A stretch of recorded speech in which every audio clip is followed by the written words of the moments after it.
dahilan kung bakit nagagawa ng isang tao na magloko, na mag-cheat. Meron ba talagang mga tamang excuse para lang ma-justify niya na nagkamali siya? At yung tipong siya pa ang biktima dito. Ano ba yung kadalasang lame excuses ginagamit ng mga cheater na dapat huwag kang maniniwala? Huwag kang magpapalinlang kapag ginamit niya sa'yo ito. Number 1. Lasing lang ako. I was drunk. Nalasing ako ng husto. Hindi ko na alam kung ano pa yung mga sumunod na nangyari. Ito, kadalasan yung popular excuses of all time. Ito ay isang idea para ma-convince ka niya na zero control siya dun sa nangyari. Kaya, nangyari sa kanya to. Dahil nga sa kalasingan niya, isisisi niya sa alcohol na ininom niya kung bakit siya nag-cheat sa'yo. The fact, alcohol doesn't change who you are. Ito ay nagpapakita lamang ng totoong kulay mo. You don't fall out of love or suddenly magiging disloyal ka dahil lang lasing ka. Simpleng hinayaan mo yung sarili mo na ipakita talaga kung ano yung totoong kulay mo. Number 2. He or she seduced me. Inakit niya lang naman ako. Let me tell you something. Kung ang pagtanggal mo ng damit sa tuwing may makikipag-flirt sa'yo ay okay sa'yo, while nasa committed relationship ka,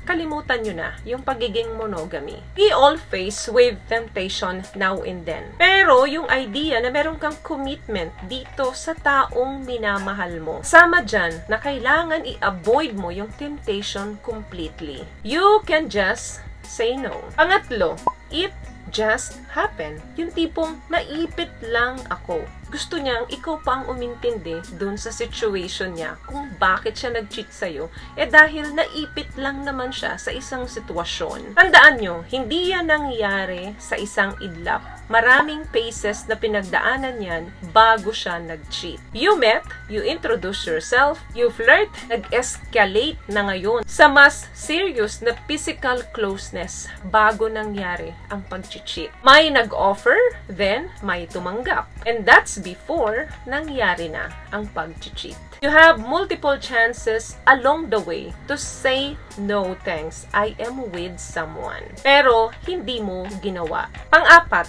I want freedom. I felt neglected. Ito yung concept na sobrang simple. Kung gusto mo ng freedom, kung gusto mo maging single, or mag-act ng single, well, just stay single. Huwag kang pumasok sa isang relationship. Communication is so important sa isang relationship. Kung feeling mo unappreciated ka, kung feeling mo taken for granted ka, well, sabihin mo sa partner mo na may problema kayo. Kailangan mong kunin yung atensyon ng partner mo para mapag-usapan nyo ito. And pag paulit-ulit mo na sa kanya itong sinasabi at walang nangyayari, then it's time for you to leave. Last one, well, you cheated before. Ginawa mo na sa akin to dati. So, bakit ka nagtataka? Dahil gumanti ako sa'yo? Eye for an eye mentality is never effective in a relationship. Yan ay signs ng immaturity para isolve ang problema. Kapag may nag-cheat sa'yo, whatever reason, tapos pinili mo na magstay doon sa relationship ninyo kahit niloko ka na niya,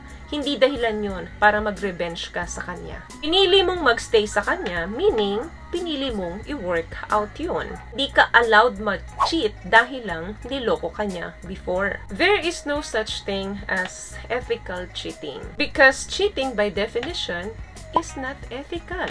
Kapag nag-commit ka with someone, hindi ka lang nagko-commit dyan when things are good. Kahit wala siya physically sa tabi mo, kailangan manatili kang faithful and loyal sa partner mo. Teammate kayo, best friend kayo, at ang magkaibigang matalik ay hindi naglolokohan. So, ayun lamang guys ang video natin for today. I hope nakapagbigay ako sa inyo ng tips, at kung nagustuhan niyo po ang ating video, please give it a thumbs up, comment down below, and also share this video na rin po sa mga kaibigan na sa tingin nyo matutulungan ng video natin. Once again, palagi po kayong mag-iingat at palagi po kayong manalangin. Thank you guys for watching and see you on my next one. Always love yourself and be a blessing. Bye!